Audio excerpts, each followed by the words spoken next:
The purpose of the Truxtun Circle History Project is to discover and uncover every aspect of the historically Black Truxtun Circle neighborhood in Washington, D.C., using a wide variety of search tools and resources. One of the goals of the project is to identify every man, woman, and child who resided in the neighborhood from the 1880s to the mid 20th century. Homeowner and self-employed beautician Mamie Eloyce King Patrick Wood Slaughter of 134 R Street was featured in the Black Homeowners of Truxtun Circle series. By researching this beauty shop owner, a filmmaker was discovered. Go to the tab.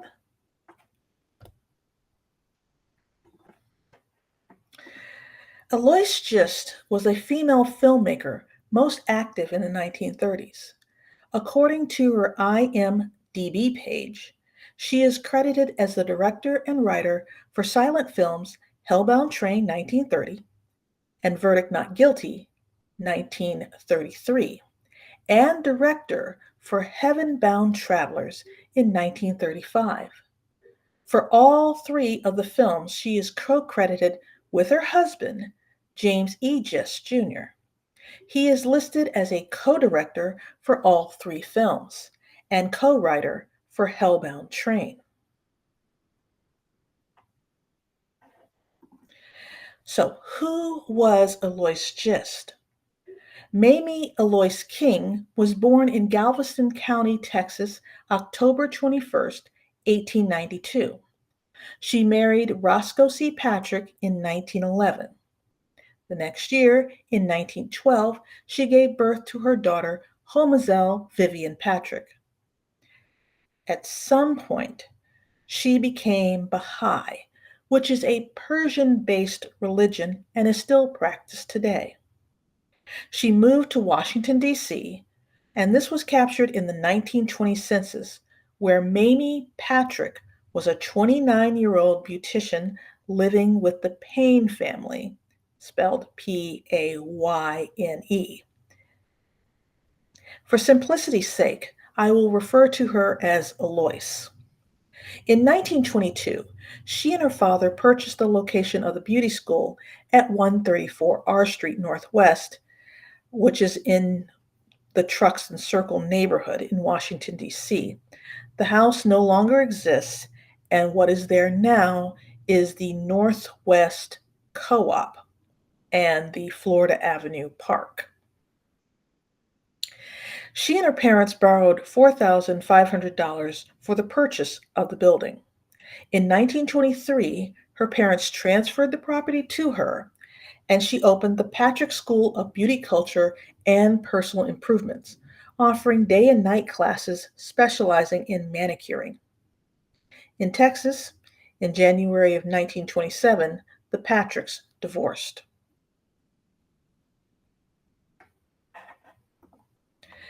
This is a short timeline of the rest of her life, but I'm going to focus on the late 1920s later. But just a quick rundown.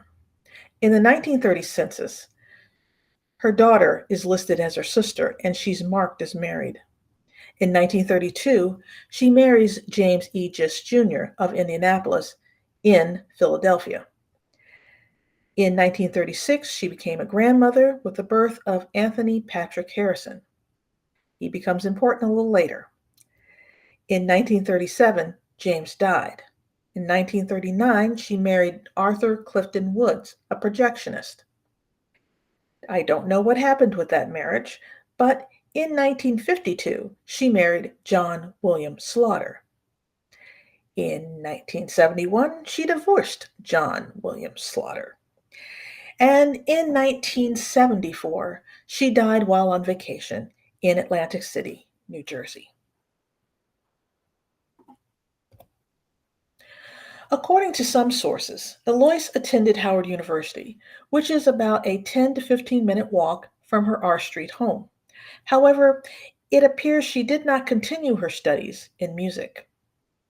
In 1928, Eloyce was running her own beauty salon and school in an area that was becoming a majority Black neighborhood. She was catering to Black women, working on Black hair. Her business centered around Black beauty and improvement.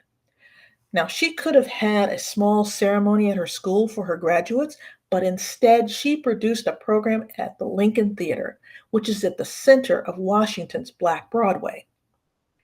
The evening's program featured a short play called The Trinity of Beauty that she wrote, and music from the Lincoln Temple Congregational Church Choir. She would use these talents later. It appears that in 1927, a 20-year-old Indianapolis resident, James E. Gist, started his chart lecture series called the Hellbound Excursion Train and traveled around the South and Midwest. His lectures were announced in newspapers and held at Black churches in the evening or at night. By 1930, this sermon had developed the sermon with a chart, and the chart is pictured here on the left, developed into the feature-length film Hellbound Train. Oops.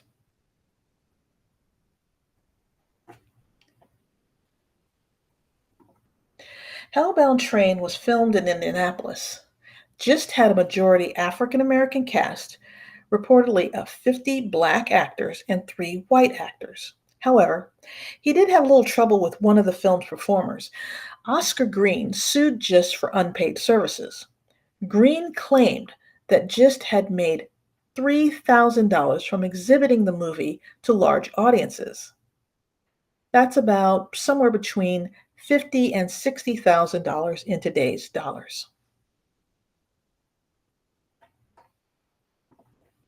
Hellbound Train was a silent black and white film taking the place of Gist's chart. According to one news blurb, James Gist operated the projector, played the piano, and sermonized while the film was being shown. Hellbound Train was not a standalone film, but part of a presentation with lectures and music. So if the film was shot prior to James and Eloyce's marriage in 1932, how could it be that she is credited as a director and writer? Hellbound Train was not just a film to be passively watched. It was an experience. There were hints that the raw material, what was filmed, was being edited and changed for different audiences and engagements through the 30s. Eloyce edited the film and the title cards. There is a possibility that she was involved at some point in Hellbound Train's early days. The 1930 census captures a mini Gist living with James and his father in Indianapolis, as seen in this image near the top. That's from the census. The census isn't perfect. At this point in time, the information came from a census worker asking someone at the house who lived there. The mini in the Gist household was 19 and from Tennessee. Mamie Eloyce was 37 and from Texas. Yes, Eloyce was captured in the DC census being 5 years older or younger, but double entries are not unheard of. Whomever the census enumerator spoke to in the house may have given them bad information because they didn't know Mamie very well. Who knows? Regardless, this is circumstantial evidence of James and Eloyce being together, and it makes it plausible that Eloyce was involved in the filming of Hellbound Train.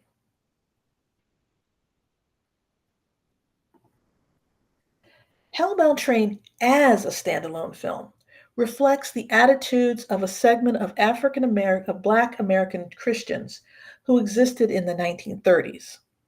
These were the Christians who did not approve of dancing, drinking, skipping weekly church attendance, listening to jazz or the blues or all that other devil music, or gambling.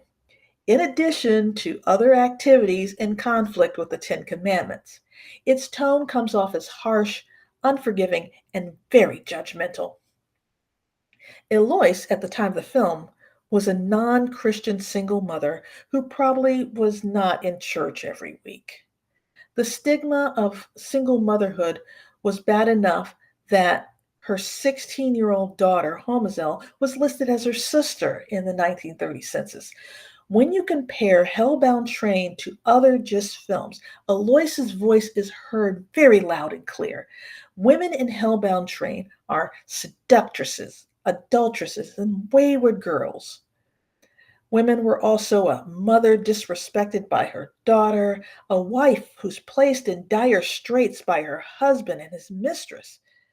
Hellbound Train's overall tone is harshly judgmental towards women. Verdict Not Guilty, on the other hand, is an 8-minute heavenly courtroom drama where a woman is on trial. The unnamed woman is accused of having a baby out of wedlock, missing church, and playing cards. Despite those sins, John 8:32 is quoted. Then you will know the truth, and the truth will set you free. And the verdict is not guilty. The title gives it away. Heaven-Bound Travelers is nearly 15 minutes of a few disjointed stories. Eloyce Gist portrays a wife who desires to be a Christian, but is abandoned by her husband after a misunderstanding. Another story shows a single mother who gets a job to support her child. The short includes a section where a man remembers his mother and goes to her grave. Inspired by her memory, the man goes to church. Unlike Hellbound Train, the women in Heaven-Bound Travelers are positive and sympathetic. The short Verdict Not Guilty 1933 was added to the Hellbound Train program, as well as Heaven-Bound Travelers 1935. And those films have a distinctly different voice and tone, reflecting Eloyce's strong influence.